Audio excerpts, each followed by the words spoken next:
Hi, readers. How are you? How you feeling today? Think about it for a minute. You feeling up? Or you feeling kind of down? And then what kind of up and down are you feeling? If you're feeling down, are you feeling sad or lonely? I know I've been feeling really lonely during this time. I just got a text message from my mother. Sorry about that. I will turn that off. Um, which makes me smile, makes me feel less lonely for sure to get a message from my mom.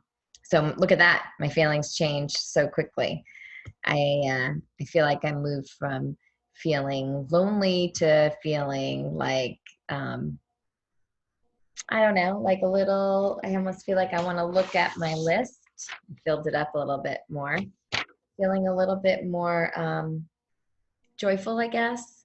Hopeful. That feels good. Um, Cheerful. My mom's a really positive person, so that feels better. Anyway, readers, today what I'm going to do is something a little different. I am going to take this time to read one of my favorite short stories to you from one of my favorite writers and people in the whole world, Ralph Fletcher. I adore him. He is a teacher he's written lots of books, but he also talks a lot about his writing and his process. So he teaches um, teachers how to become better writing teachers. He's taught me so many things. He's written many books around that, and he's written different um, children's books, novels, picture books, and this is a collection of short stories. Um, it feels very like this is his memoir. This is his life story. So these short stories in Marshfield Dreams start from when he's young until he becomes a teenager. So I'm going to read one when he's about, it feels like he's about 10, maybe fourth grade, third or fourth grade. And it's called Last Kiss. Interesting title, Last Kiss. If I'm asking myself, how does that make me feel? It makes me feel worried. Last kiss. Why is this called Last Kiss? I'm a little worried that something's going to happen to somebody he loves and cares about. I'm already starting to get a little prediction going in my mind. And I'm thinking that I sure hope nobody gets sick or is ill, or he doesn't lose a grandparent. And this is like the last kiss he'll ever have.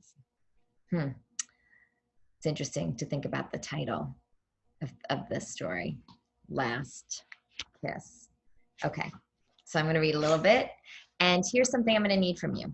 One thing I'm going to need for you, and I'll give you a second to get ready with this. Sorry I didn't do this sooner. Is I'm going to need you to get something to write on.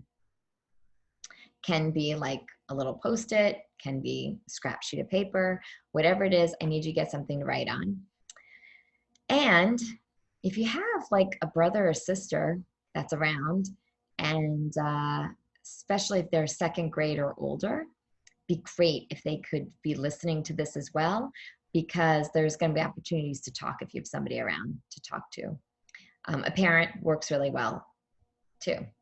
Okay, so a partner, somebody second grade or older, and a piece of paper, scrap paper, whatever, wherever you want to write. Journal, Post-it, scrap paper, whatever feels comfortable for you. Because there's going to be a time when I'm going to do some thinking about what I'm thinking in the text, and maybe what Ralph Fletcher's trying to get me to think.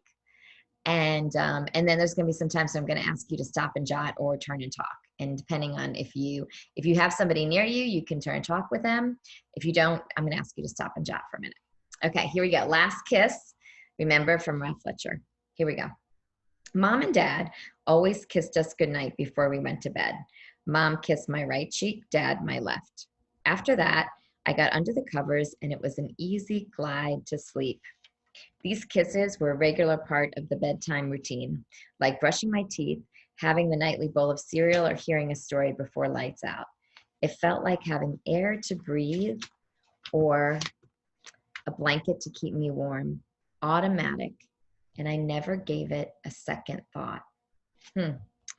So these kisses felt like air to breathe or a blanket to keep me warm.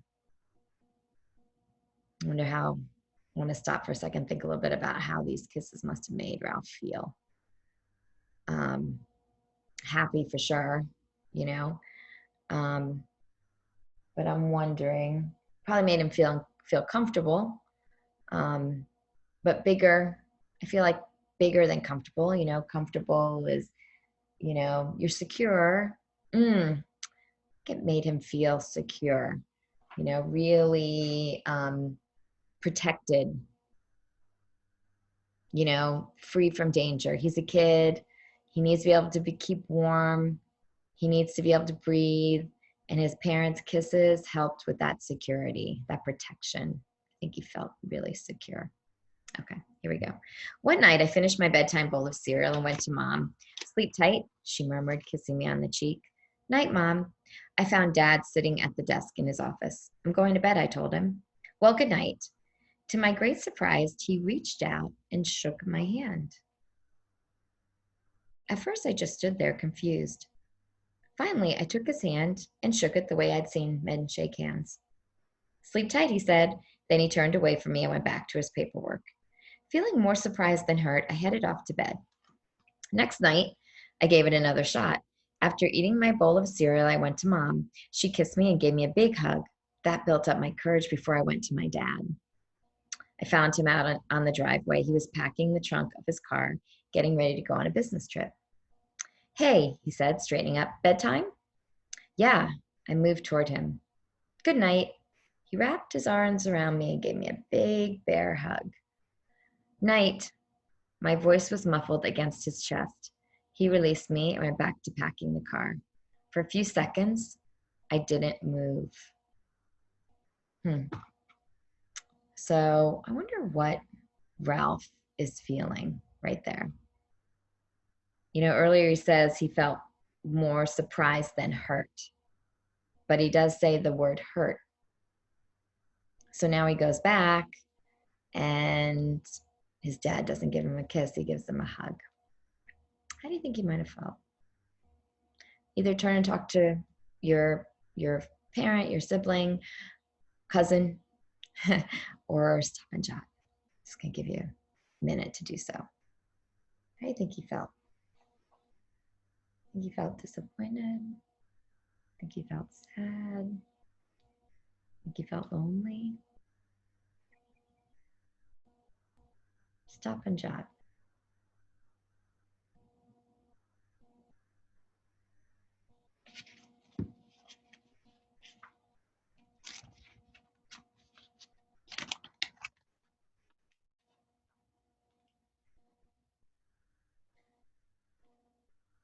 He released me and went back to packing the car for a few seconds. I didn't move.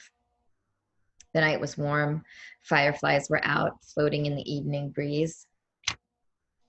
That they made me think of the jellyfish Dad and I saw one night about a year before when we were on a dock at the beach. I noticed lights flickering in the dark water and was amazed to find out that they were living animals. How can they light up like that? I had asked my dad. They make their own light, he explained, like fireflies. How do jellyfish move? I asked him. Do they have fins? No, said Dad. But what if they want to see their friends? I asked. How do they get there? They drift in the tide, Dad explained. If they're lucky, the tide will help them drift to where they want to go. What if they want to see their friends, but they're not lucky? I asked. He shrugged. Then I guess they drift away from each other. Interesting conversation about the jellyfish. And that last line about drifting away from each other. I feel like that story probably, you know, made Ralph feel a little bit sad, maybe a little lonely, wanting to see your friends, but you can't. You know, when you think about feeling lonely or feeling alone, you know, you feel kind of alone, even sad within that aloneness. So he might have been feeling a little bit of both of those things. Yeah, I think he was probably feeling a little bit of both of those things. 2 more times I went to Dad for a goodnight kiss. No luck. Finally, I gave up. Mom still kissed me goodnight on my right cheek, but somehow it didn't feel the same. Her kisses didn't have the safe, solid feeling they had before. I laid in bed trying to figure it out. Even though I was confused, one thing seemed clear. My father and I had drifted away from each other in a small but important way, a way that I couldn't explain, not even to myself. So let's go back to the title. It's called Last Kiss. Why do you think Ralph called it Last Kiss? What do you think he's feeling about that? Turn and talk if you have somebody next to you, or stop and jot.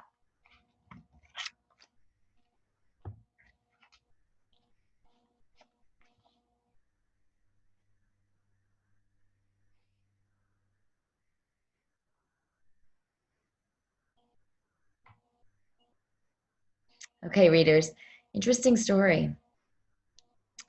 Very true and real, because this is a book of real true stories about Ralph Fletcher, and a really powerful and important one. I wish I could talk to you about it.